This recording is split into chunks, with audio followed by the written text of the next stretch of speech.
Olá, bom dia a todos e a todas. Eu gostaria de cumprimentá-los na pessoa da doutora Maria Creuza Borges, agradecer também ao evento e à organização pela possibilidade de falar de um tema que me é muito querido e que eu considero particularmente importante no nosso cenário político atual. E eu retorno um pouquinho agora para a seara penal de novo. Eu não sei, aqui todo mundo que restou na sala é jurista? Tem alguém que não seja jurista? Tem. E dos juristas, há pessoas que não trabalham com direito penal? Então, pronto, eu vou localizá-los, porque se o tema fosse processo civil, eu com certeza precisaria de uma localização. E vou fazer uma retrospectiva rápida sobre o que é prisão preventiva. Na lei brasileira, é uma medida cautelar, é a medida cautelar mais grave que a gente tem contra a pessoa, né? E, por isso, existem diversos critérios de necessidade, adequação, e o principal que eu queria ressaltar é o da subsidiariedade, que significa dizer a prisão preventiva ela só vai ser aplicada quando nenhuma outra medida cautelar for suficiente para o caso em concreto. Além disso, diversos critérios subjetivos e objetivos, que eu não vou me aprofundar muito, mas o que eu gostaria de ressaltar é que, se a gente partir da premissa de que essa é a última medida a ser adotada pelo poder público, e se a gente pensar num Estado que funciona, nós não deveríamos ter estes números, que até, inclusive, a Lísia trouxe anteriormente, de 40% de presos provisórios. É um número assustador por si só, e quando a gente pensa no cenário total brasileiro, que atualmente, em 2019, saiu o dado de 812 mil presos, é muita gente presa esperando o julgamento. E isso é especialmente grave, porque a prisão por si só, a gente já comentou bastante aqui no decorrer da manhã, é uma máquina de massacrar pessoas, mas você pensar numa pessoa que está sendo massacrada, inclusive antes de uma sentença penal condenatória, que pode acontecer de não acontecer, né? É especialmente grave. Então, só para dizer, esse dado é do BNMP, que é Banco Nacional de Mandados de Prisão, é uma ferramenta recente e que está sendo bastante útil nessa observação de números, porque os números são abastecidos quase que diariamente pelos juízes criminais. Então, a gente tem um número quase que preciso, porque ainda falta São Paulo e Rio Grande do Sul terminarem de incluir os números, mas são números muito perto assim, do número total de prisões. E é um número assustador, não à toa é manchete toda hora. Cada vez que sai um novo número, vira manchete de novo, porque os números não param de crescer. E isso tem total relação com direitos humanos, porque a gente tem pleno conhecimento de que o sistema penitenciário desrespeita diversos dos direitos humanos. Também, como a Lísia já disse, a gente perde só para Estados Unidos e China. E, atualmente, 812 mil presos, o número em 3 anos cresceu quase 100 mil, é assustador mesmo. E, falando de questões um pouco mais legais, legais no termo de lei mesmo, que legal, né? Não é. A Constituição brasileira já abordou algumas vezes o termo ordem pública, mas sempre tem uma perspectiva mais administrativa e não tão penal. Então, quando o processo penal se incorpora desse termo, ele meio que dá a conotação que ele bem entende e deixa de uma forma muito abrangente a utilização de ordem pública como fundamento da prisão preventiva, que é o meu tema em específico. Eu escolhi esse ponto em específico porque eu sou mestranda aqui na Universidade de Coimbra, em Ciências Jurídico-Criminais, e me chamou a atenção, numa aula de processo penal, o fato de a professora passar tão batido por essa questão da ordem pública como fundamento de prisão preventiva. Porque no Brasil é uma coisa que não é nada pacificada, como eu vou explicar já já, e aqui ela só passou, assim, comentou, e eu fiquei, nossa, mas ela não vai fazer nenhuma crítica, não vai aprofundar o tema?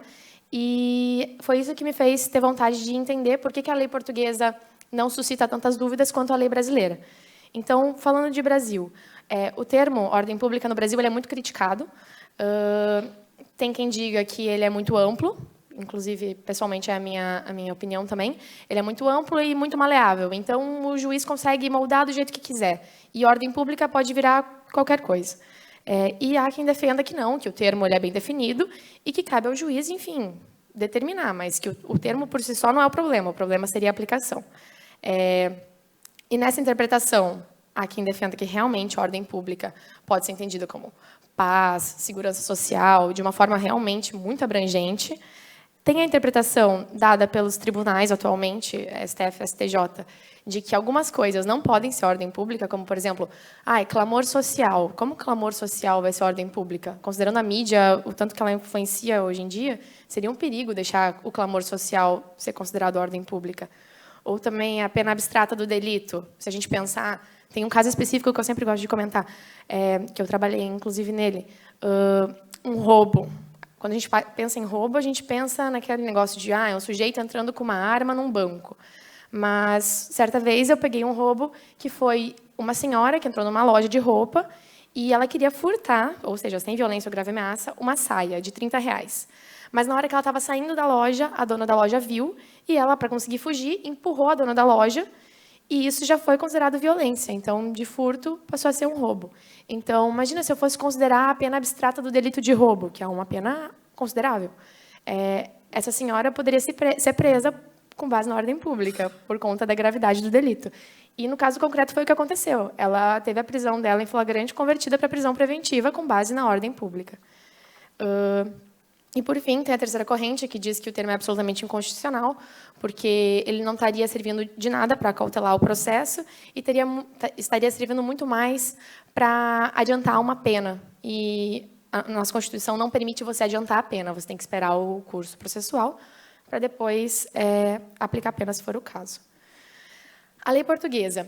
A lei portuguesa, uma coisa interessante sobre ela é que ela determina muito mais o que é ordem pública. Então, nessa parte que está em negrito, eles escrevem especificamente perigo em razão da natureza e das circunstâncias do crime ou da personalidade do arguido, de que este continue atividade criminosa ou perturbe gravemente a ordem e a tranquilidade públicas.